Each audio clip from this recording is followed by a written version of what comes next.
J'espère que vous allez bien ce dimanche soir, deuxième rendez-vous de 2022.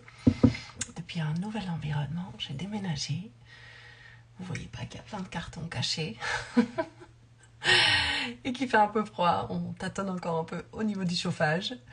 Et donc ce soir, on se retrouve avec Mira Jamadi. Je crois que c'est comme ça qu'on prononce son nom de famille en anglais. On va en savoir plus. Cécile.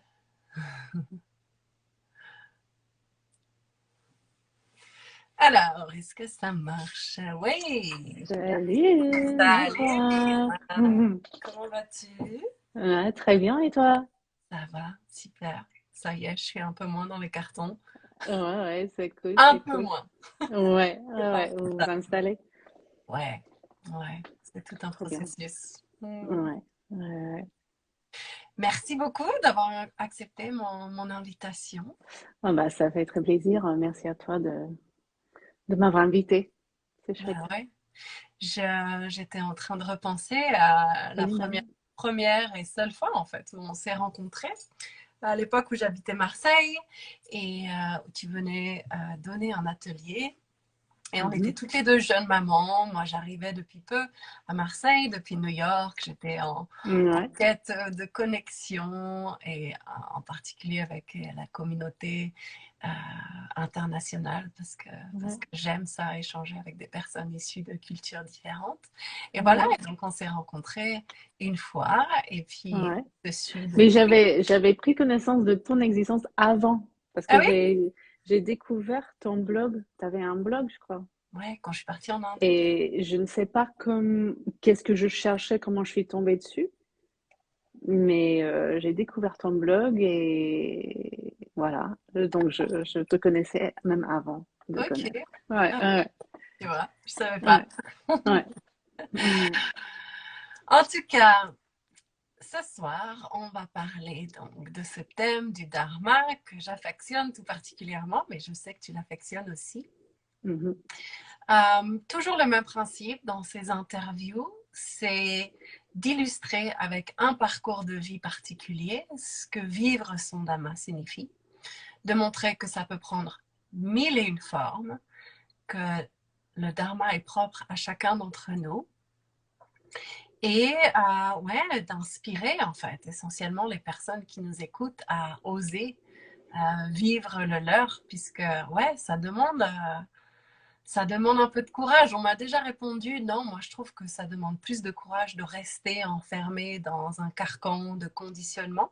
C'est Mhm. vrai aussi, mais pour Mhm. beaucoup, je pense quand même qu'ils ont l'impression que ça demande du courage d'oser aller au bout de ses convictions, de prendre des décisions de vie qui vont parfois à l'encontre de ce que font la plupart de nos proches. Mhm. Voilà, sachant que l'idée de vivre son dharma, ça ne veut pas forcément dire partir à l'autre bout du monde, ça peut être quelque chose de très simple et de très local aussi, mais voilà, en tout cas, l'idée c'est de vraiment expliquer à quel point ce qui est important avant tout, c'est que ça résonne au plus profond de Mhm. notre cœur. Mhm. Donc, ce soir, on va utiliser ton parcours de vie à toi pour illustrer tout Ok. ça. Donc, pour Mhm. commencer, est-ce que tu pourrais présenter qui es-tu, Mira? Ouais. Que j'ai coutume de dire, c'est que dans nos cultures, se présenter, ça passe très rapidement à que fais-tu aussi, et c'est OK. Ouais. Ben, c'est comme ça qu'on communique aujourd'hui. Ouais. Et une fois que tu auras expliqué qui tu es, ce que tu fais, ce qui m'intéresse tout particulièrement, c'est pourquoi tu fais ce que tu fais aujourd'hui. Ok. Et c'est le but de notre Ouais. conversation.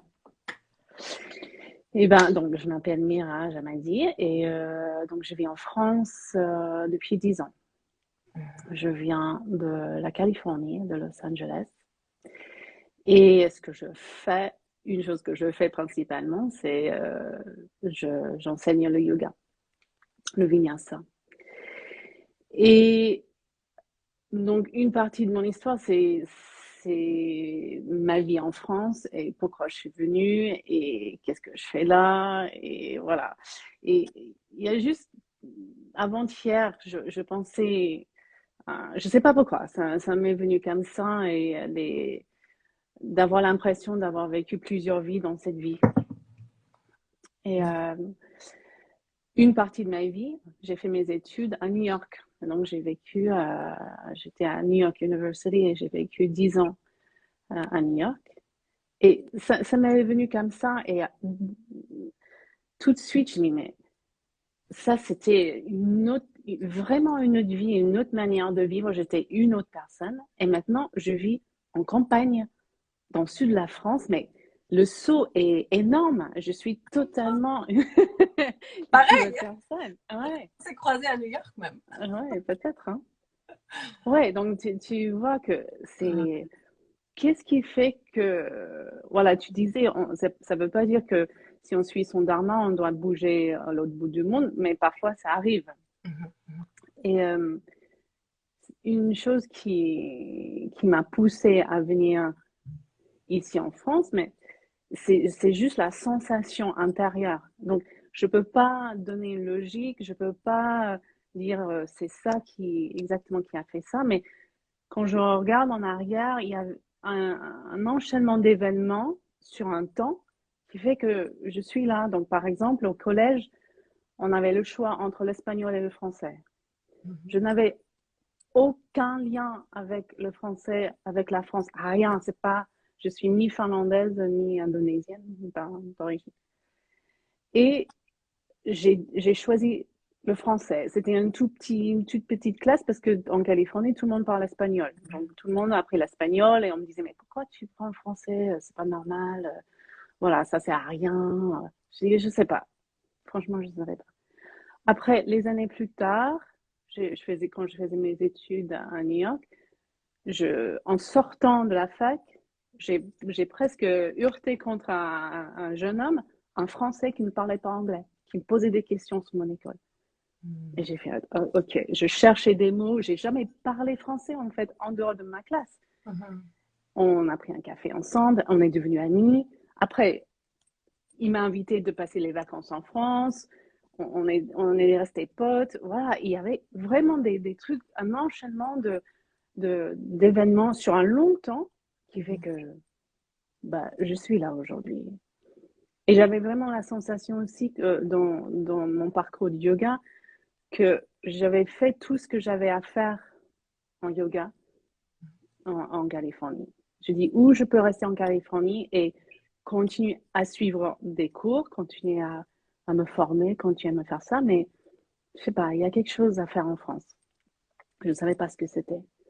Tu Et sentais. donc, je sentais, et je ne pouvais pas aller contre. C'était tellement fort. Donc, je suis venue avec mon ex-mari, avec mes enfants, et sans connaître, bah, c'était atterrir dans un monde que je connaissais pas du tout. Dans un lieu, on était en Dordogne, je connaissais personne, et de me lancer dans le yoga, c'était chaud. C'était vraiment chaud. Mais c'est presque comme si je n'avais pas le choix. Ouais. Hmm. Ouais, c'est intéressant ce que tu dis, cette notion de sentir qu'on n'a pas le choix, qu'on se sent appelé par quelque chose sans qu'on puisse le rationaliser, en fait. Ouais, ouais. Ouais, Et ouais. si j'étais dans la logique et d'essayer de rationaliser, mais jamais j'aurais fait ça. Mais non, Jamais. mais non, bien sûr. Ouais, ouais, Parce qu'en raisonnant logiquement, tu aurais trouvé toutes les excuses pour ne pas le faire, en fait. ouais, Et ouais, c'est ça qui est dur, en fait. C'est que la plupart du temps, justement, on se bloque parce que on trouve toutes ces raisons qui font que, oui, effectivement, il y a plein de raisons qui peuvent expliquer que, mais il y a plein de choses, la magie de la vie, tout simplement, qui fait que quand on sent cet appel, c'est qu'il y a une raison derrière et qu'il y a un soutien qui va se manifester d'une manière ou d'une autre.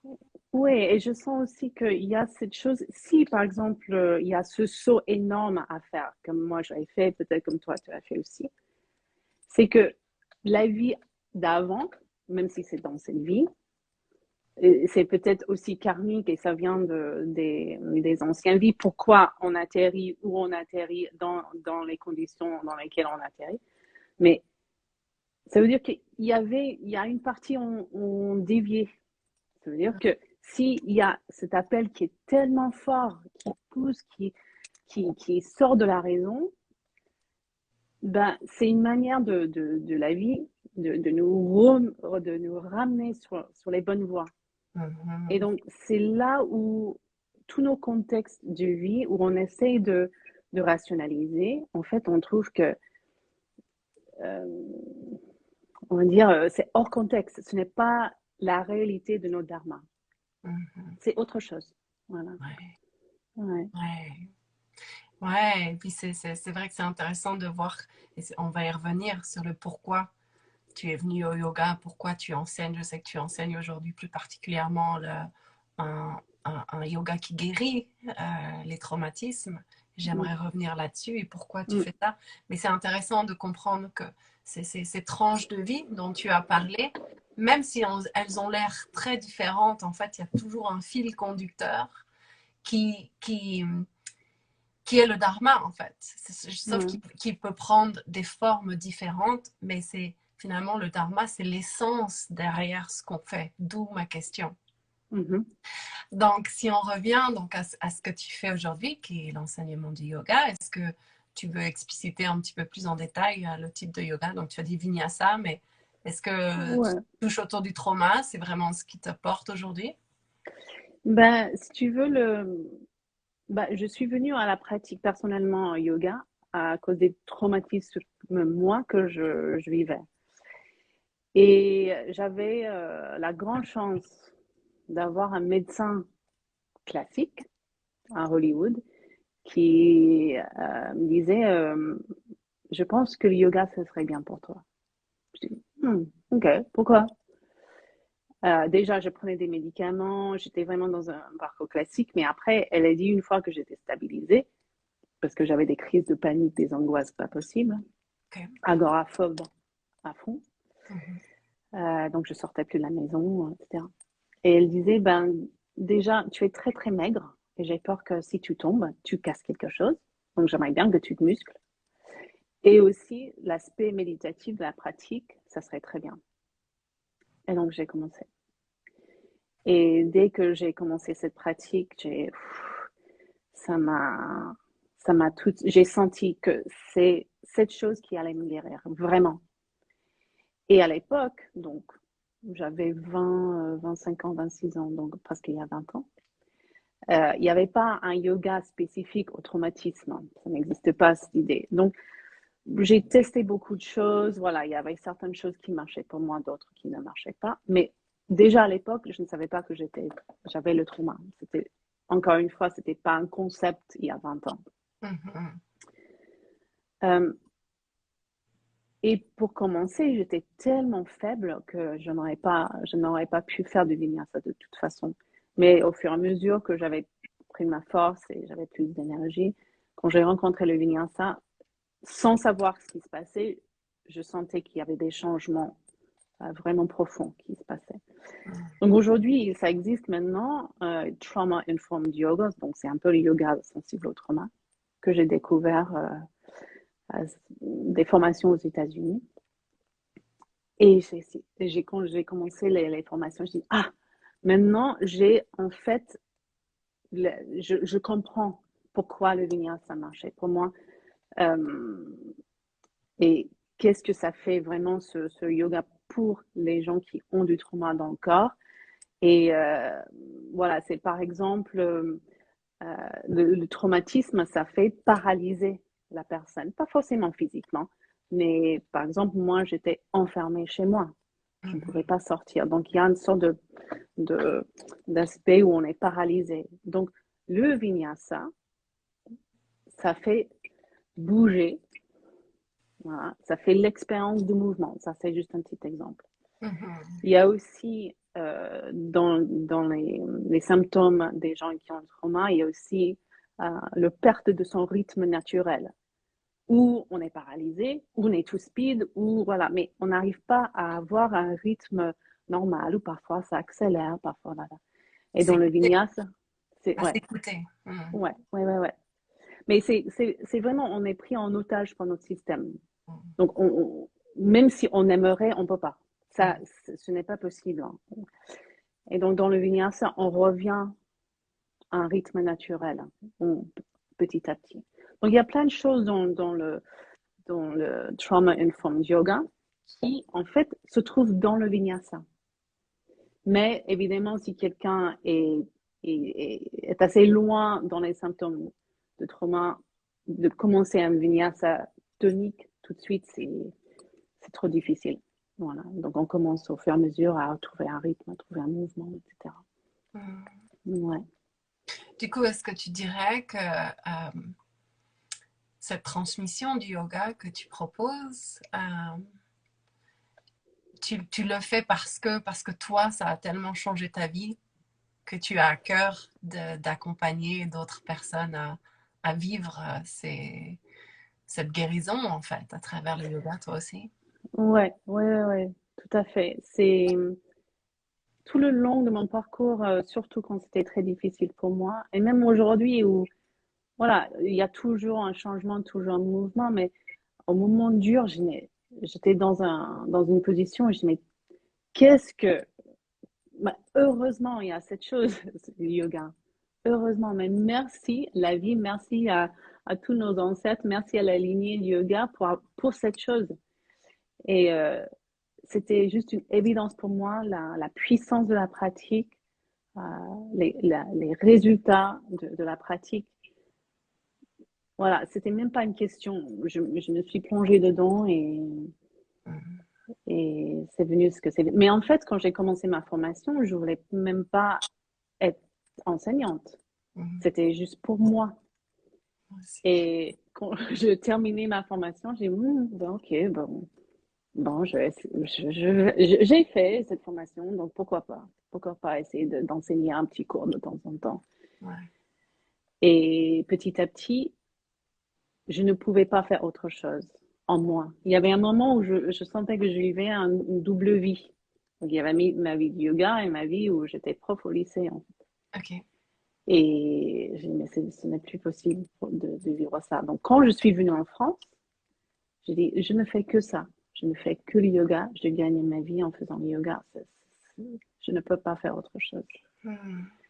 Voilà. C'est intéressant, hein, comme cette pratique du yoga, elle nous rend tellement sensibles au moindre désalignement. Quand on n'est plus Ouais. aligné avec nous-mêmes, on le sent et c'est tellement inconfortable qu'on peut pas rester là-dedans. Je sais pas, c'est plus fort que nous que de s'écouter et de se réaligner justement sur ce fil conducteur qu'est le Dharma. Ah ouais, ouais, totalement. Et oui, surtout, bah, pas surtout, mais parce que tout le monde a son vécu, mais dans mon parcours, le fait d'avoir vécu les traumas, bah, cet état de traumatisme avec le yoga, bah, le yoga m'a appris vraiment à m'écouter dans les besoins de mon être à l'époque. Donc vraiment de respecter quand j'avais besoin de me reposer, de respecter comment je gère mon énergie, de respecter comment, voilà, toutes mes actions, même si, si à un moment j'avais pas d'énergie et j'aurais aimé sortir avec des amis, de dire, en fait, je ne peux pas là, je vais me reposer. Mm. Ouais, c'est pas juste pour moi, C'est là pas maintenant. juste pour moi, c'est Ouais. ça. Ouais. Donc ça nous aide aussi dans la guérison des traumas, par exemple, et avec le yoga, ça aide à vraiment s'observer et de voir quelles parties de nous veulent faire ou être, ou autre chose de ce qu'on est vraiment dans cet instant, et d'accepter totalement ce qu'on est et comment on est dans l'instant. Mhm. Et c'est aussi, ça, c'est une grande pratique. Ouais, Mm. ouais, ouais, merci. C'est très beau ce que tu dis. C'est vrai que ça demande une certaine humilité, en fait, de Ouais, s'honorer au-delà de notre contexte, des sollicitations, encore une fois, des conditionnements, etc. C'est pas simple, en fait. non. Et Mais une chose que je trouve que je ne souhaite à personne de vivre les traumatismes parce que c'est très désagréable. Mais une chose que j'ai appris vraiment ayant eu les traumatismes et commencé à être en conscience avec le yoga, c'est que ça m'a obligée d'être assez tranchée avec, avec ce que les gens attendaient de moi, avec ce que j'attendais de moi-même aussi, par mon ego ou autre. C'est de dire, c'était vraiment un grand mouvement pour moi de dire non, c'est comme ça, je m'occupe de moi et je ne peux pas faire autrement. Mm. C'est, voilà, je dis non pour ça, je dis oui pour ça, mais ça va être comme ça. Ouais, Ce que je n'étais pas du tout avant. Je ouais, n'osais pas dire non, je n'osais pas dire j'arrête, je n'osais pas. Et ça, c'est quelque chose qui m'a appris, en fait, à respecter moi-même. ouais. Cette expression en Mm, anglais qui, je trouve, se traduit pas forcément très bien, mais to set boundaries, healthy mm, boundaries, de mm, poser des limites saines. Et c'est pas, il n'y a pas de jugement de valeur, il n'y a pas de, ça n'a rien à voir avec l'autre en fait. C'est juste poser un cadre de ce qui est juste pour nous et de ce qui ne l'est pas. ouais, Et ça, c'est vrai qu'on ne nous apprend pas à le faire, alors que c'est tellement ouais, important parce que ça crée tellement de frustration en fait quand on ne respecte pas nos ouais.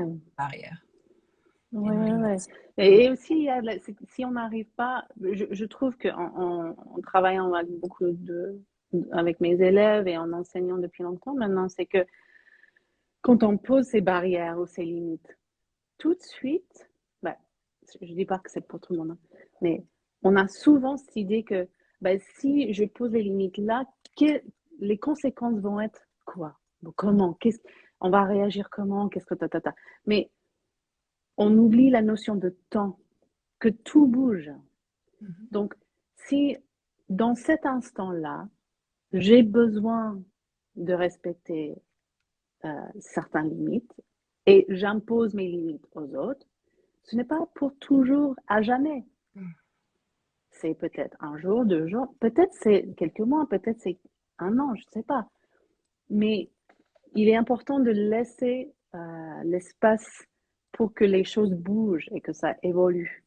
Et qu'on a cette notion de ce n'est pas pour toujours. Donc, ce que je fais là aujourd'hui pour m'occuper de moi, c'est pas pour toute la vie. Mais j'ai besoin de poser ça maintenant pour que plus tard, j'aille mieux. Voilà. Ouais, bon là j'ai l'impression qu'on parle plus du yoga, de ton parcours, on va y revenir, mais c'est tellement passionnant aussi et tellement important ce que tu dis. C'est cette notion que nous apprend aussi tellement le yoga et d'être dans l'instant présent. Et donc ce qui Ouais, est juste à l'instant T ne l'est peut-être plus à T plus un ou à T plus 2, une minute après, une heure après, un jour ouais, après. ouais. Et c'est cette écoute constante de justement d'être à l'écoute de cette justesse. Et effectivement, tout, rien n'est permanent, tout bouge, c'est la nature de la vie, le mouvement, la fluidité. Et donc, Ouais, ouais, le yoga, il nous apprend à la fois à être stable et en même temps être dans cette fluidité, dans ce mouvement, dans ce flot de la vie constant, en fait. ouais, Et c'est un ouais, ouais. exercice de chaque instant. Ah ouais, ouais, ouais, totalement. Mm. Ouais. Alors, ce que j'aime bien évoquer pendant ces interviews, et puis tu l'as déjà un petit peu évoqué, c'est le fait que même si tu as parlé de ces histoires d'élan, ces choses que ces choix, ces décisions que tu as prises parce que tu sentais qu'il fallait que tu fasses ça sans forcément comprendre pourquoi, ça fait clairement partie du dharma. Et puis le dharma, donc le dharma, ouais, c'est notre vérité profonde. Parfois, justement, de par nos conditionnements, bah, on ne l'écoute pas, on l'ignore. Et la vie peut nous repousser un peu dans nos retranchements et nous amener à faire face à des épreuves, des choses qui ne sont Mhm. pas forcément confortables, comme le trauma dont tu as parlé aujourd'hui, euh, mais qui sont nécessaires en fait pour qu'on puisse vraiment écouter ce qu'il y a à l'intérieur. Donc, est-ce que toi, euh, tu aurais envie d'extrapoler un petit peu sur justement des expériences de vie qui ont été vraiment inconfortables sur le moment, mais pour lesquelles aujourd'hui tu as de la gratitude, puisque sans elles, tu ne serais pas qui tu es aujourd'hui. Mm.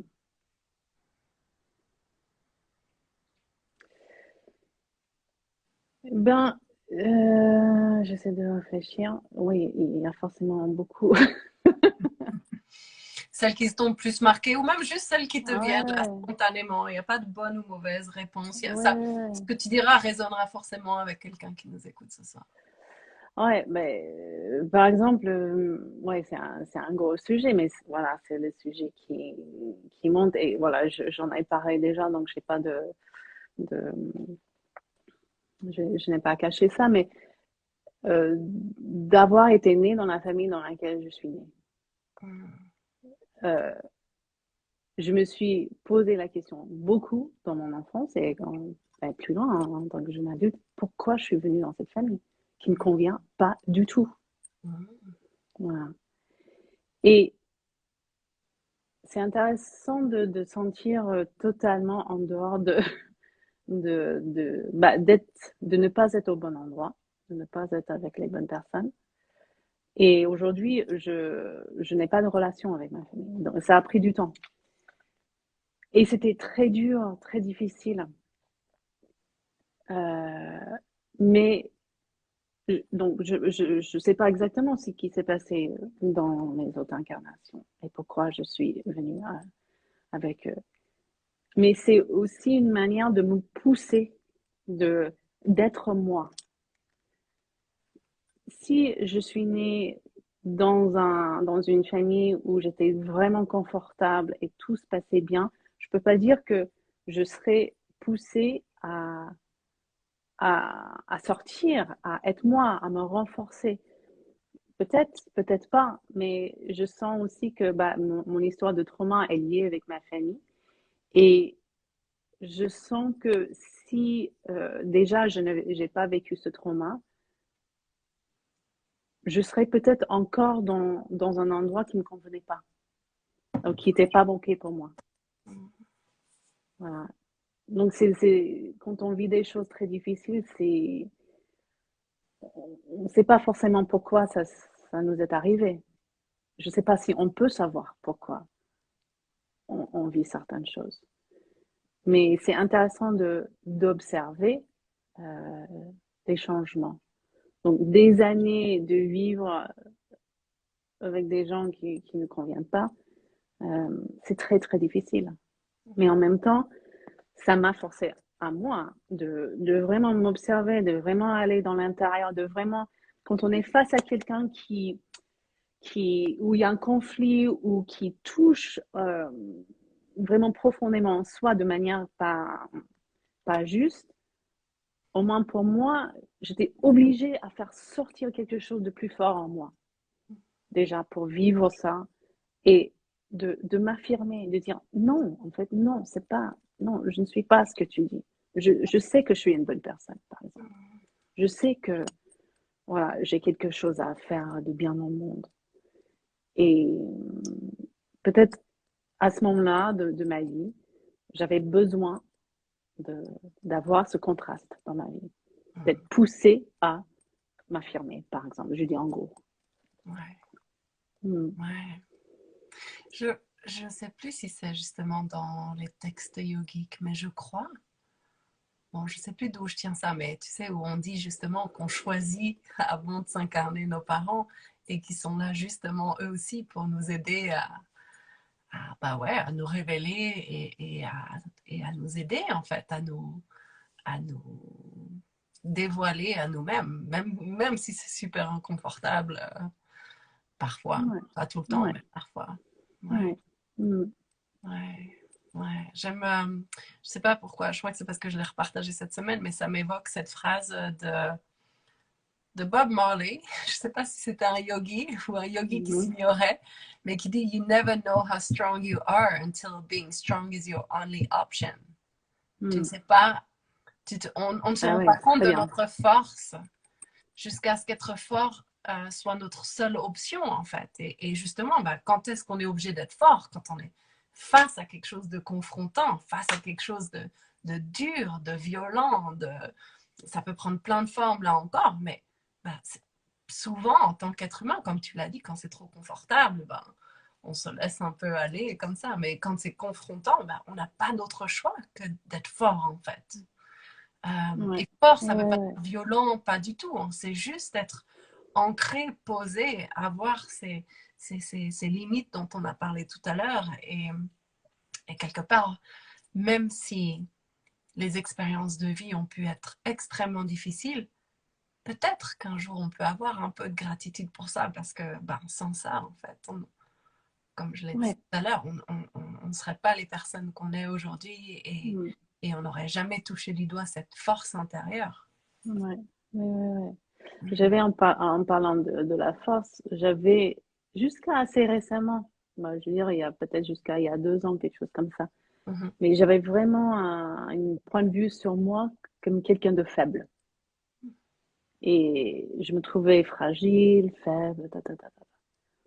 Et après, il y avait une amie, mais vraiment quelqu'un de l'extérieur qui me disait, mais attends, mais t'imagines la force que tu as de faire ça, ça. Elle a retracé tout mon chemin.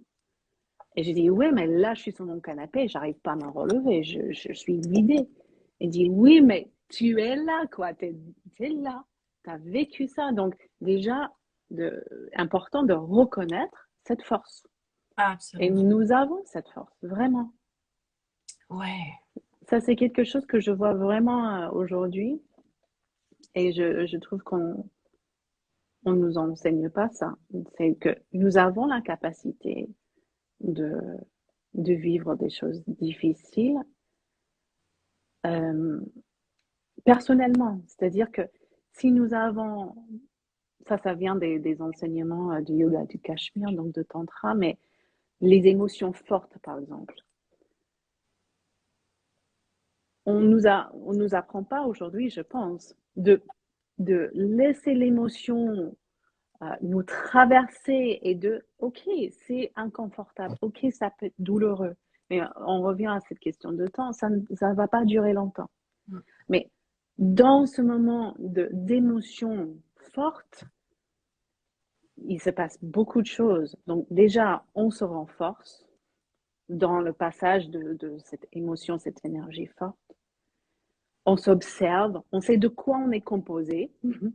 On voit nos mécanismes, comment on réagit aux choses, on voit toutes les pensées qui émergent et tout ça. Mais ce que je veux dire vraiment, c'est que nous avons la capacité et la force intérieure de pouvoir vivre des choses comme ça. Mais Mhm. trop souvent, on résiste, on dit, ah, j'ai pas, non, les émotions fortes, oh non, non, non, la maladie, oh non, non, non, non. Mm. Non, au lieu d'accepter que la vie nous fait vivre des choses. Tu viens de me rappeler une phrase qui a changé ma vie à New York. Quelqu'un m'a dit, Life never gives you more than you can take. Mm, mm, La vie ne nous donne jamais, et je l'ai déjà répété plein de fois dans ces interviews, mais je trouve qu'elle est tellement forte, cette phrase, la vie ne nous met jamais face à des épreuves sans nous donner les ressources qui vont avec mm, pour les traverser, en fait. mm, Ça sonne mm. beaucoup moins joli en Oui, français, ouais, beaucoup moins fluide, mais ouais. dans l'essence, c'est ça. Et je trouve que c'est une phrase qui est tellement, quand on est confronté à quelque chose de difficile, de dire, OK, c'est tellement inconfortable sur le moment, mais si la vie me présente cette situation, c'est que j'ai les ressources pour la Mm, traverser. Et ce changement de perspective, de mindset, c'est vraiment quelque chose de très puissant. Et puis, encore une fois, qui nous remet dans la position ouais, d'être souverain et responsable de nos vies et de ce dharma, en fait, de ce qu'on est venu sur Terre pour expérimenter, pour incarner pleinement. ouais, ouais, ouais. Et je pense qu'aujourd'hui, avec tellement de choses qui se passent dans la vie moderne, qui nous mènent vers plus, peut-être d'un certain niveau, plus de confort, plus de distraction, plus de entertainment comme ça, où tout, voilà. Il y a beaucoup de possibilités de se fragiliser. Mhm. Et je trouve que nous avons besoin de retrouver l'envie d'être fort intérieurement et dans son dharma et de dire voilà de pouvoir vraiment s'affirmer dans sa vérité mais nous avons besoin de retrouver cette force intérieure que nous avons. Ce n'est pas que nous n'avons pas, mais aussi d'aller vers notre force, de notre âme. C'est aussi de dire non, parfois, souvent, au confort, à la facilité, à accepter que la vie nous amène des choses pour vivre ces choses. Ouais. La vie nous fait vivre des choses. Ouais. Ouais, et que vivre son dharma, justement, ben, c'est traverser des choses qui sont pas toujours faciles parce que, oui, parce qu'elles ne sont pas forcément comprises par les personnes qui nous entourent, mais ce qui est important avant tout, c'est que ça soit clair pour nous, en fait. Et très souvent, il y a une récompense derrière une épreuve, ne serait-ce que par oui, la satisfaction personnelle d'avoir fait preuve de force et de se rendre compte, waouh, en fait, je suis capable de faire ça, je suis capable de dépasser ça. Ouais, ouais. Et je voulais revenir juste un petit mot à cette idée d'être clair sur son dharma. Je trouve que les messages et la sensation est claire, mais pas forcément la direction, ni pas forcément le résultat. Et en fait, ça ne devrait pas parce que bah, on trouve un autre mot en anglais que j'arrive pas bien traduire en français, mais c'est unfolding. C'est un peu se dévoiler, mais c'est bout par bout, comme des pétales qui s'ouvrent. Dérouler, ouais, c'est le Un petit peu. déroulement, mais ouais, c'est vrai que c'est C'est pas. pas vraiment déroulement, c'est comme une fleur qui éclore un petit peu, Ouais. pétale par pétale. C'est le dharma a ce comportement-là. C'est que le dharma, on fait l'expérience du dharma dans l'expérience Ouais. et dans le temps. Ouais. Donc, on se dévoile à nous-mêmes petit à petit sur le temps. Donc, le dharma, c'est pas quelque chose ce n'est pas une mission de vie. C'est pas j'ai un truc à faire. Le dharma, c'est être totalement soi. Et dans cet être, ben, on ne sait pas ce qui va se passer, on ne sait pas, mais c'est tout le temps être dans l'observation et l'écoute et de suivre les indications intérieures. Mais on ne peut pas se projeter sur une finalité ou un objectif dans son dharma. Par exemple, le dharma, ce n'est pas un métier.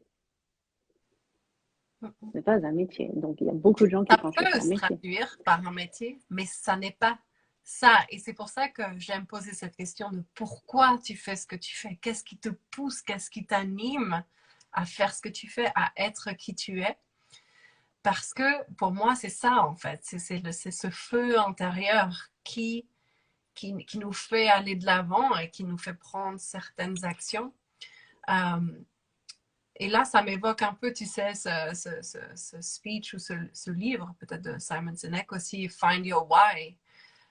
Parce que très souvent, c'est un peu ce que tu racontais tout à l'heure quand tu as décidé de partir en France. Souvent, on n'écoute pas cet élan, cette impulsion, et tout de suite on va, mais dans le comment.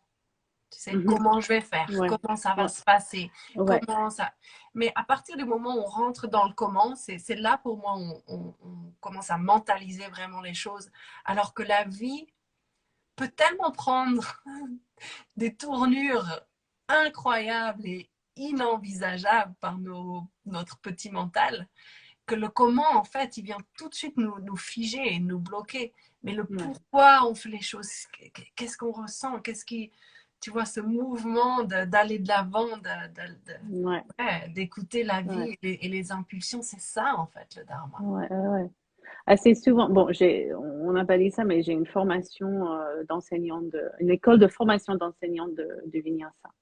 Et assez régulièrement, j'ai des gens qui me contactent, qui disent, bah, j'adore ce que tu fais, ça me résonne, ça résonne tellement en moi, là, mais je ne sais pas comment, blablabla. Bla, bla, bla.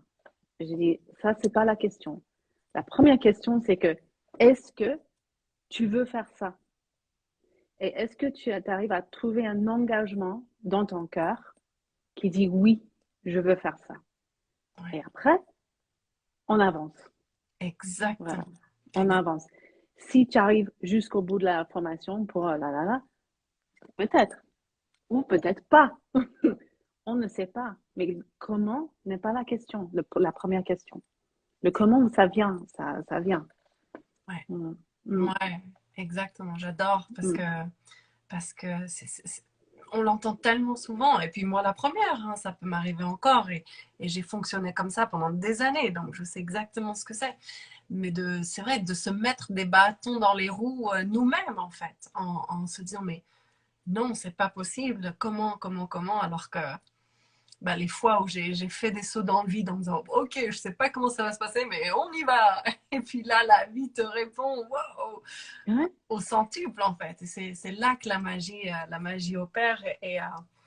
Et ça nous fait Ouais. une transition parfaite justement pour la suite de l'interview parce que c'est quelque chose dont j'aime beaucoup parler aussi. C'est justement bah, ce soutien de la vie, de par les synchronicités, les bonnes rencontres, les opportunités qui se présentent au bon moment, au bon endroit, quand justement on est aligné. Pour moi, les épreuves, c'est quand on se désaxe de son dharma et la vie qui te dit non, non, non, reviens, c'est par là. Et par contre, quand tu es sur la bonne voie, là, la vie, elle t'envoie son soutien, elle te dit vas-y, ouais, continue, c'est ça, c'est ça. Donc toi, est-ce que tu aurais justement des synchronicités qui t'ont marqué et qui t'ont fait te dire, et tu nous en as déjà partagé quelques-unes, la rencontre avec ce Français avec qui tu as lié une amitié, cette attirance pour la langue française, etc. Et est-ce qu'il y en a d'autres, ouais, plus récentes ou enfin ouais, quoi que ce soit qui te vienne là aujourd'hui Mm. et qui... Je n'ai pas d'exemple spécifique en fait parce que je pense que je vis comme ça tout le temps. C'est J'adore parce que c'est ce constant. qu'on me répond tout le temps. J'adore parce que les personnes que je choisis pour ces interviews, c'est clairement des personnes que je connais de près ou de loin, mais qui me donnent cette impression, ce ressenti qu'elles vivent leur dharma. Et Ah, quasiment 100% du temps, les personnes me répondent ça en me disant, bah, je sais pas, en fait, j'en ai tout le temps des ah synchronicités. ouais, ah ouais. Oui, et je ne les perçois pas comme synchronicité. C'est comme si, ce que je ressens, c'est comme si j'avais un GPS intérieur qui fait c'est par là, c'est par là, c'est pas par là, c'est pas par là, ta, ta, ta, ta, ta, ta. Ça ne veut pas dire que tout est fluide, mais ça veut dire que si je suis amenée à vivre quelque chose, il y a quelque chose là-dedans pour moi. Peut-être c'est inconfortable, ou peut-être c'est une clé pour la prochaine étape. Chaque événement, chaque rencontre a ses particularités, a ses aspects, mais il, voilà, il y a toujours quelque chose. Même si une rencontre, par exemple, il n'y a rien, c'est un vide. Voilà. On peut apprendre quelque chose. On peut dire, OK, bah, je vois un contraste, je vois que quelque chose qui ne me convient pas. Ou, voilà. Et ça fait partie de cet unfolding, de ce dévoilement de son dharma. C'est, on dit souvent que le divin s'est incarné pour faire expérience de soi-même. Mais à chacun aussi de nous, pour qu'on est incarné, c'est de faire expérience de soi-même. Donc on peut dire, oui, j'aime ça, oui, j'aime pas ça. C'est un mouvement constant pour, en fait, pour voir ce qu'on est, pour voir qui on est. Et c'est merveilleux. Et ça aide aussi, je trouve, à avoir la capacité à vivre des choses qui pourraient créer une sorte de résistance ou on aurait préféré ne pas vivre certaines choses. Mais si c'est une opportunité de voir ce qu'on est, bah, c'est merveilleux, finalement. Ouais. Mm. Ouais, et là, tu vois, ce qui me vient, vu qu'on est toutes les deux mamans, c'est notamment ça, tu vois, quand tu as des enfants, tu pourrais te dire, bon, ben, même père, même mère, ou pas d'ailleurs, mais tu vois, c'est ton sang, tu vas te dire qu'il va y avoir des ressemblances, et en fait, de réaliser à quel point chaque être humain est Ouais. complètement différent. Ah ouais, Et c'est ouais, tellement beau de les laisser justement s'ouvrir comme des fleurs individuelles plutôt que de chercher à les enfermer dans des boîtes et dans des cases. Non, au contraire. Et ça aussi, je pense qu'on a encore du travail à faire à ce niveau-là. Mais mm. ouais, je trouve que Mais dès petit, Si on parle des enfants, c'est intéressant parce que, par exemple, le mot dharma, si on traduit en français, ça veut dire devoir. Ça veut dire qu'il y a des règles. Hein. Mhm. Donc, chaque être a ses propres règles. Mhm. Un dharma, ça nous impose en fait un certain cadre. On peut décider de ne pas respecter ce cadre. Ouais. Mais quand on parle des enfants, si on veut les accompagner dans leur dharma, il y a aussi le sens de, de ne pas... Le dharma, c'est pas faire tout ce qu'on veut. Voilà, ce n'est pas faire tout ce qu'on veut. Parce Non. que dans tout ce qu'on veut, il peut y avoir des choses qui ne sont pas OK pour nous Mhm. et qui nous font dévier de nos dharmas. Donc, Mhm. avec les enfants, avec mes enfants, j'essaie une partie de ce que j'essaie de faire avec eux, c'est vraiment de sentir qu'est-ce qu'ils sont vraiment, vraiment. Et vraiment écouter cette chose et de leur faire qu'ils observent quand ils ne sont pas eux. Quand il y a un comportement étrange ou autre, souvent avec ma fille qui a 6 ans, mais dit, est-ce que tu es vraiment toi là Mhm. ou pas? Voilà. Et elle arrive de plus en plus, quand elle a un comportement désagréable, elle dit, en fait, j'étais pas moi. Mhm. Voilà. J'adore, Mm, j'adore. C'est une super belle phrase à mm, dire à un mm, enfant, ça. mm. Et désolée, je saute du coq à l'âne, mais parce que Ouais. tu touches du doigt des choses qui sont tellement intéressantes. Quand tu as dit vivre son dharma, c'est en gros respecter certaines règles, en fait, des règles qui nous sont propres et individuelles. Et oui, c'est pas forcément, même si c'est suivre l'élan du cœur, je dis souvent que c'est suivre ce qui nous met en joie, ce qui attise notre curiosité, ce qui nous enthousiasme. Pour moi, tout ça, c'est des petites graines qui ont été semées pour nous dire dans quelle direction aller. Mais effectivement, ça ne veut pas forcément dire faire ce qu'on veut, quand on veut, manger ce qu'on veut. Là. Et là, ça m'évoque en fait l'Ayurveda Mhm. et l'équilibre au niveau des doshas.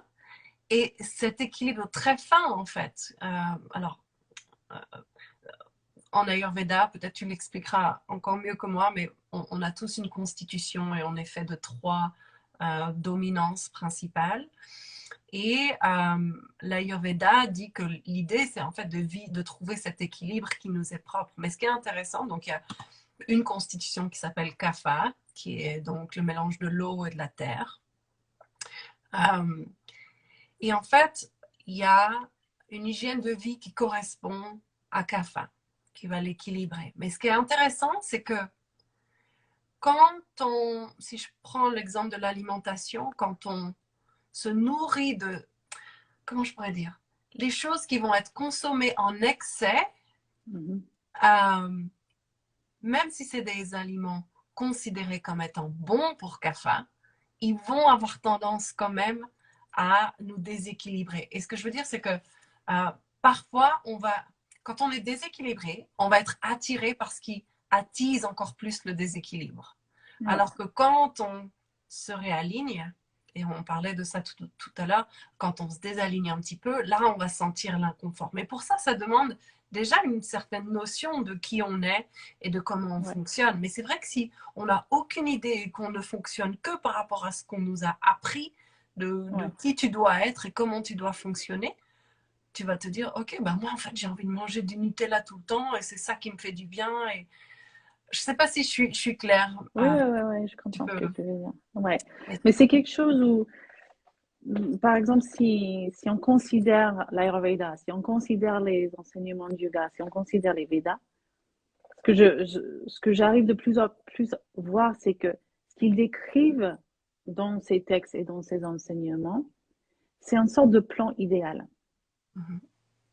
Mais ce qu'on vit dans le contexte de la société qui a été construite, voilà, et plein d'autres choses, on ne vit pas ça.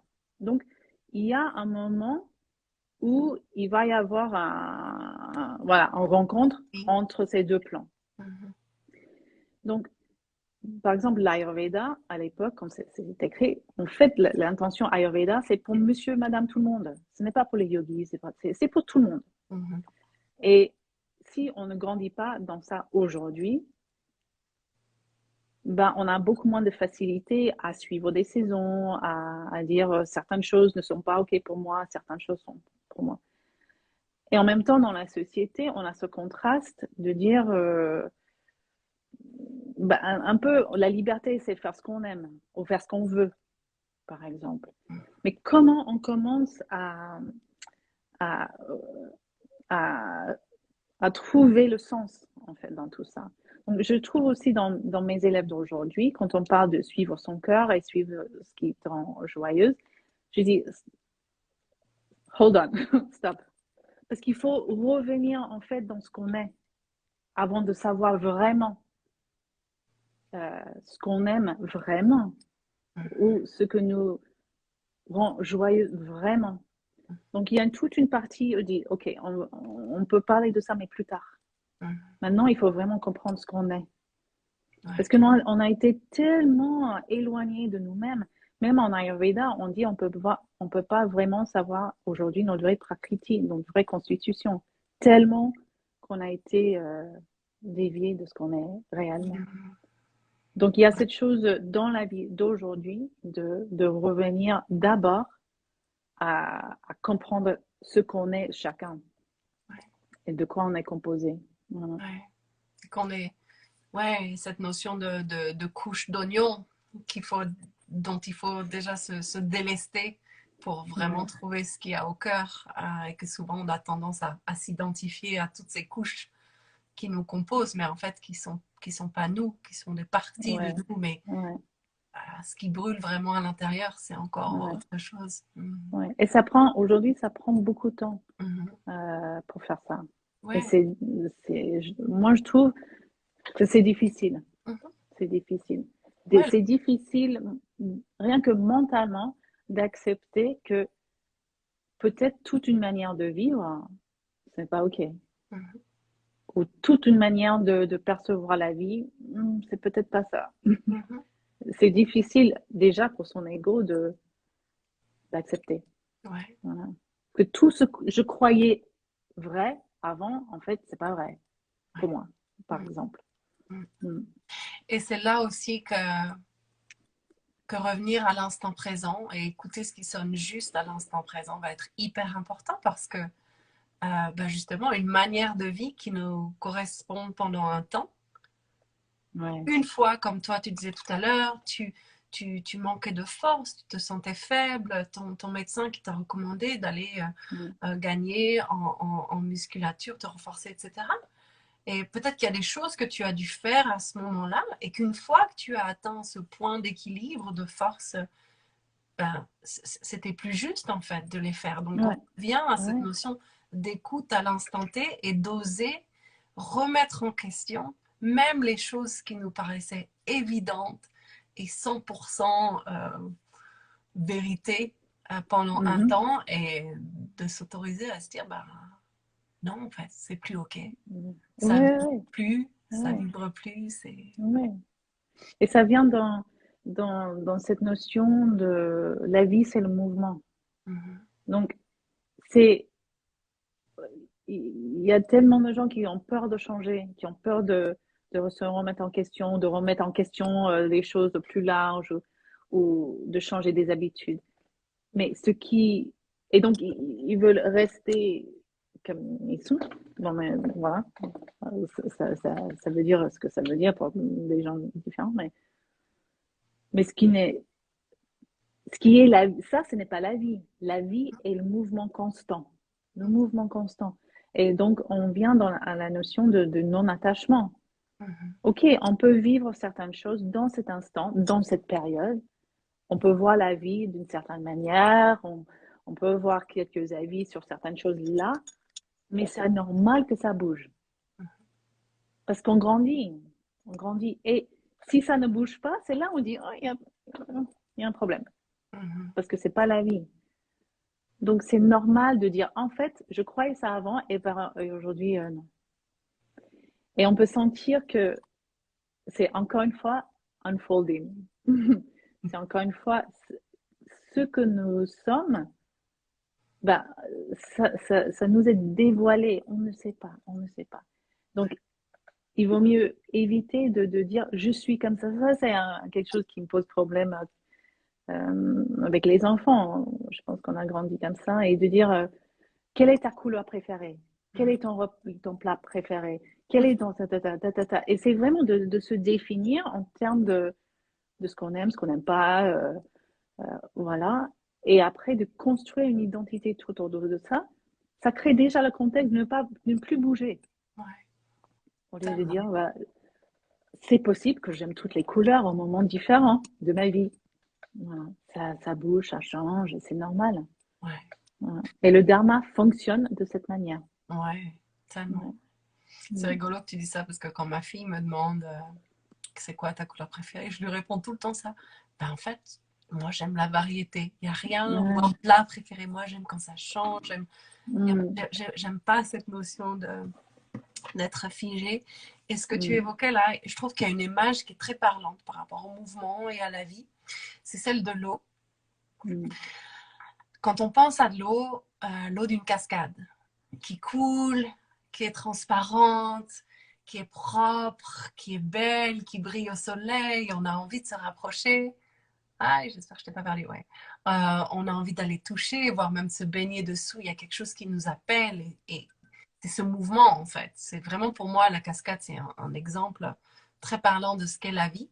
Alors qu'une eau où il n'y a plus de mouvement, elle va commencer à stagner, elle va se transformer en une mare d'eau saumâtre, l'eau va changer de couleur, va changer d'odeur, elle va plus avoir le même type de vie à l'intérieur et tout ça parce que il n'y a plus de mouvement en fait. Mm. Alors dans l'eau, il se trouve qu'il peut toujours y avoir de la vie dans une mare même s'il n'y a plus de mouvement, mais je trouve que la symbolique est très parlante en fait de cette notion Ouais. de mouvement et de quelque chose qui nous appelle par rapport à quelque chose qui s'arrête de bouger et tu as plus un peu ce truc de tu vois ça. Ouais.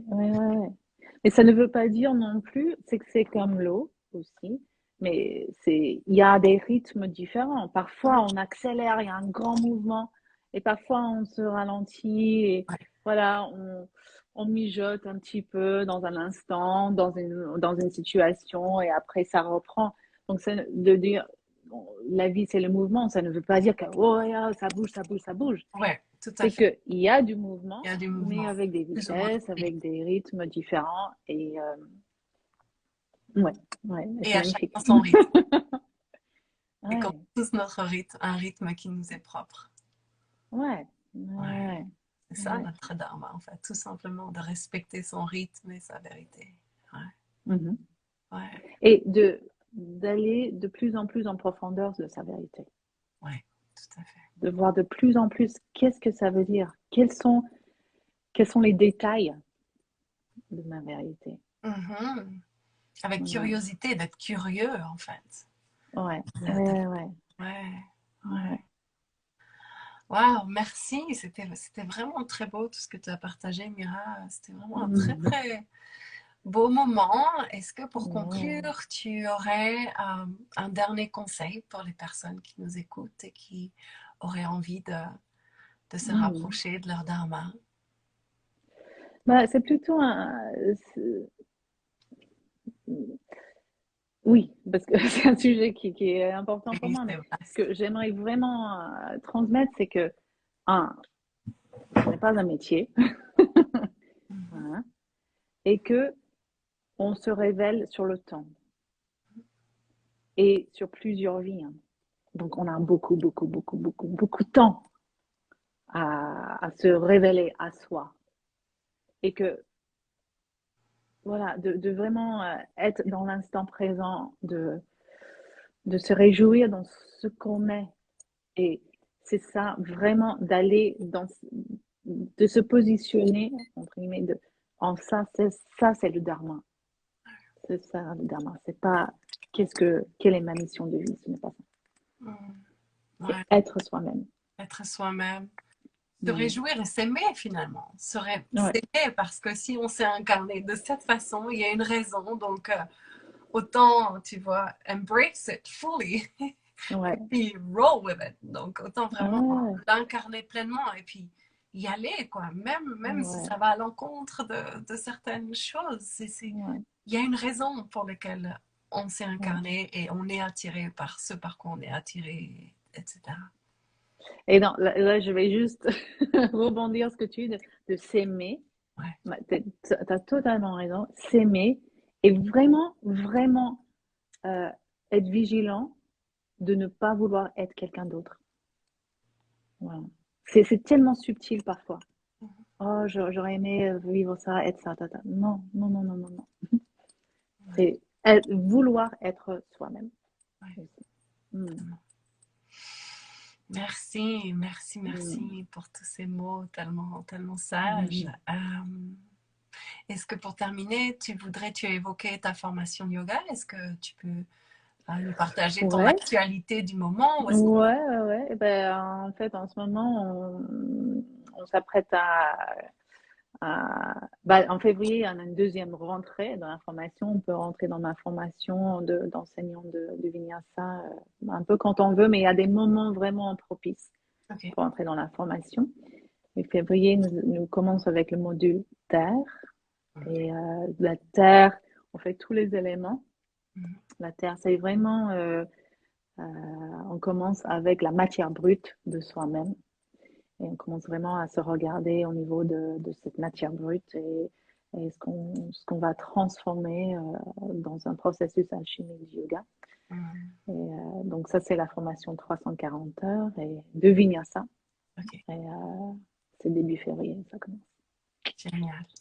Mm. Donc, si vous sentez l'élan du cœur, ne vous posez Ouais. pas la question comment ça va C'est ça. être dans mon emploi du temps, comment je vais financer ça. Si vous sentez l'appel, foncez. C'est que le comment va se résoudre de lui-même. Et là, je vois juste une de mes élèves, elle dit la terre, le premier engagement avec soi. Donc, elle Ouais, connaît bien le processus. Ouais. super. Bah écoute, Mm. vraiment merci infiniment pour ton temps. Merci à toi, Perrine. Ça fait Euh, plaisir d'échanger sur des sujets comme ça. Ouais. ouais, Mm. tellement important, tellement beau, Mm. surtout aujourd'hui dans une période qui est loin d'être simple. Donc ça fait du bien ouais, de s'élever un peu au-dessus de tout ça. Ouais, tout à fait. Merci Mira, à bientôt. Merci à toi. À bientôt. Bonne Bonne soirée soirée à tout le tous. monde. Et je mets le replay pour ceux qui ne pouvaient pas être là Ah, super. ce soir. Ok. Ouais, je t'enverrai. Je te Ok. mettrai sur YouTube aussi, je t'enverrai le lien. Ah, génial. Super. Ok. Bonne soirée. Bonne soirée. À Bye bientôt. bye. Au revoir tout le monde.